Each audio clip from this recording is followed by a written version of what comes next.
Welcome to the next episode in the Cobe Life LPGA Tour predictions. And on this episode, I'm going to go over my top 10 players to watch in the months of July and August of 2021.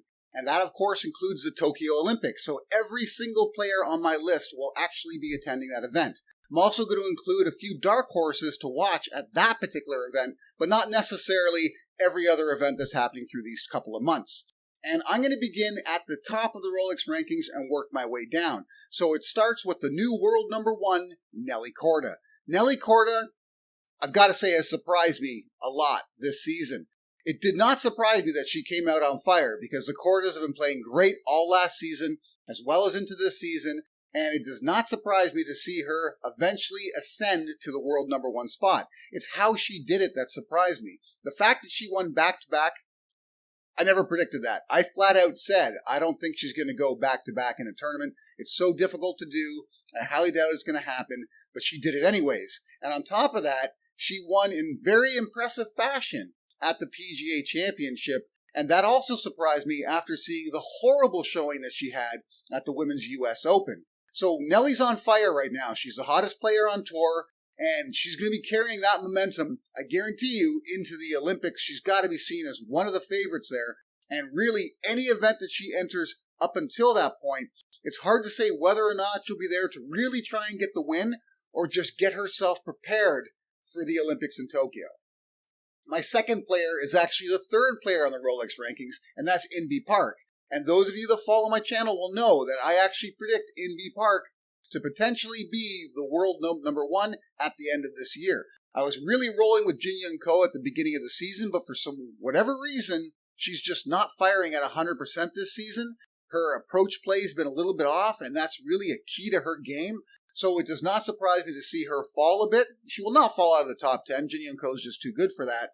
But both NELLY KORDA and INBEE Park are really the top two players on tour right now. So INBEE Park, she's the actual defending gold medalist at Olympics in golf, so look to her to want to defend her medal. She's just such a consistent player. It's hard to keep her off any top 10 list when it comes to the LPGA, and I've got her at number 2. At number 3, working my way down, is Rolex rankings 5th ranked player DANIELLE KANG. And DANIELLE KANG, there are a number of people who are kind of down on her because last year she just had such a great season that it's hard to look at what she's doing this year and say, oh, she's fallen off. That's really not the case.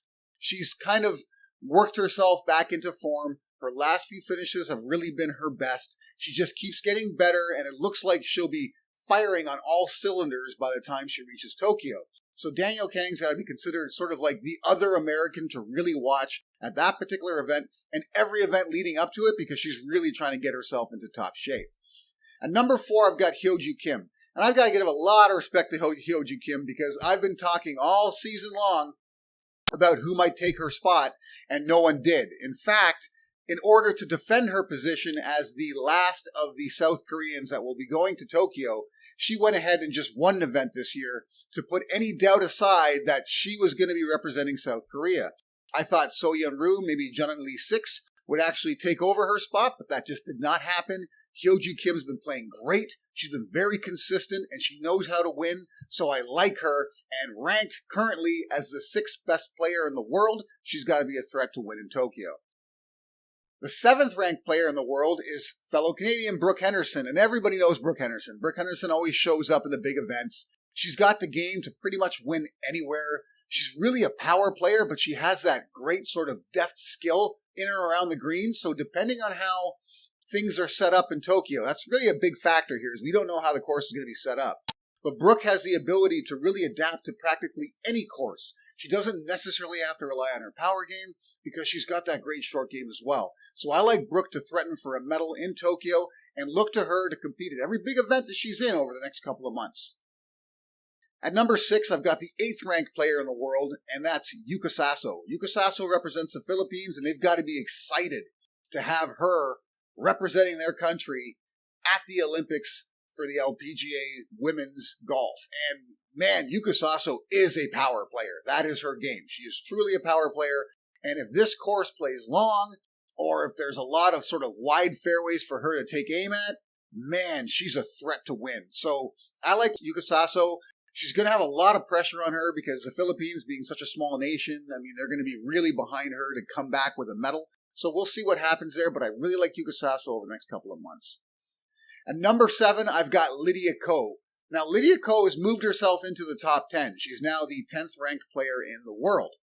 And this will get into another discussion I'll have right after this, but let's stick with LYDIA Cobe. LYDIA Cobe has her swing back. She's already won this season. She got started like fired out of a cannon. Like she was just posting top 10s, top 5s, practically every single event. She's cooled off a bit lately, but I don't think that's anything to worry about. I think she's ready to really compete at the Olympics. 100% she wants to really show well for New Zealand, for the country she represents. And I just like LYDIA Cobe's game. She's been playing forever.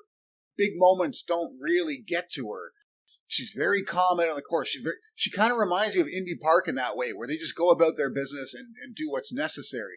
Although LYDIA Cobe does require a good course fit, so that will be kind of key as to how well she does when she's in Tokyo. Number 8, I've got Nasa HATAOKA. And Nasa HATAOKA has dropped out of the top 10 to number 11. And I predicted this. I had a lot of people giving me hate about saying, Nasa HATAOKA hasn't been that consistent for over a year now, and she's going to fall out of the top 10 probably pretty damn soon. Of course, she went ahead and got that second place finish in a playoff at the Women's U.S. Open. So everyone was giving me hate because they were like, oh, look, you were so wrong about her. But I wasn't. She fell out of the top 10. Even a second place finish at the U.S. Women's Open wasn't enough to keep her in the top 10 of the rankings. That shows you how average she's been outside of that one event.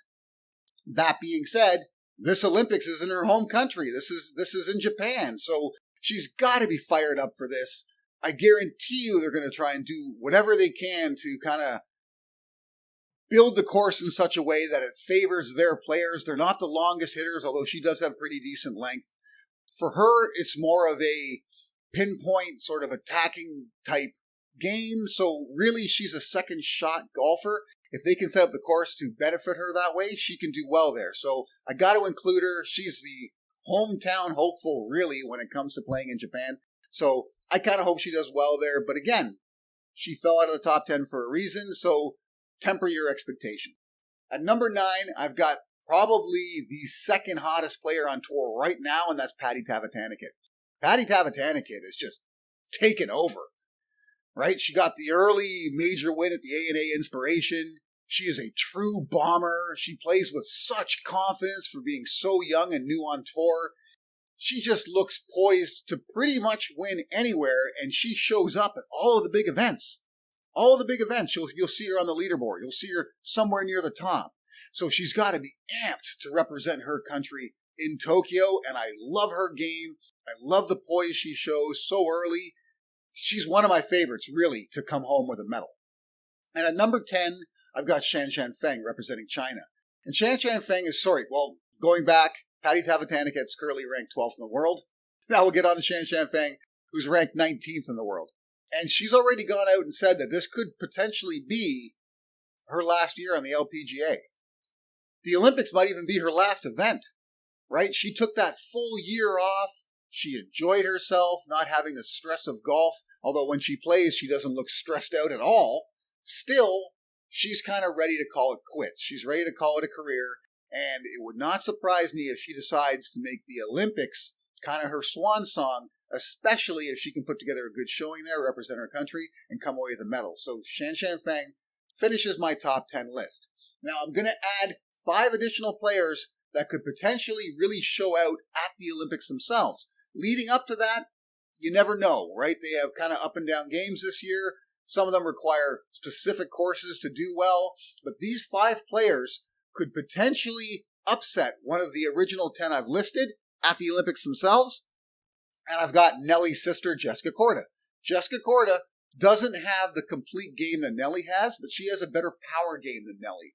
So if this particular course favors power hitters, the advantages sort of switch over to Jessica. So I like Jessica as one of the dark horse players as far as the Americans go. Anna Nordqvist. Anna Nordqvist is one of the veterans on tour. So you got to like Anna Nordqvist in this situation, representing Sweden, looking for a medal to bring home. She's got that veteran sort of poise that you expect to excel at an event like this on such a huge stage with the whole world watching. Something I love about the Olympics is you're going to have a lot of people watching these events that don't normally watch like the LPGA or the Euro Tour or anything else like that. So these players are going to have a lot more sort of casual fans and just fans of their country watching them and urging them on. So it's going to be interesting to see who really steps up in that situation. I like Anna Nordqvist.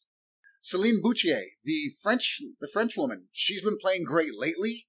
She has the game like Brooke. She's very sort of malleable when it comes to which courses she can excel at. It doesn't really matter. She's got a game that can sort of suit any particular course. She's just not as talented or skilled as Brooke, but every now and then she gets her game going. She gets things that are all firing on all cylinders, and she can come away. So she's another one of my sort of scary dark horses at the Olympics.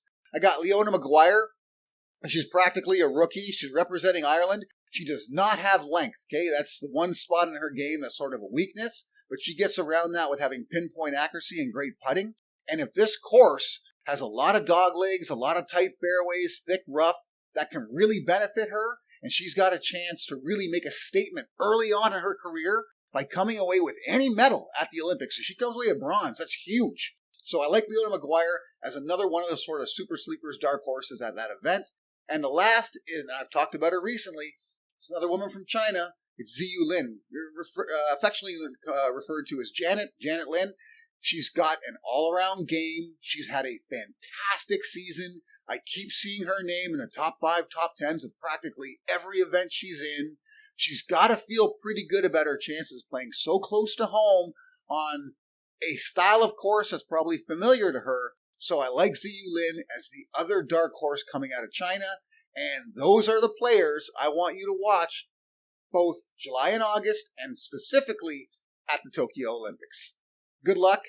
I know I'll be placing a bunch of wagers on it. If you are, let me know who your money's on at this year's Olympics. See you then.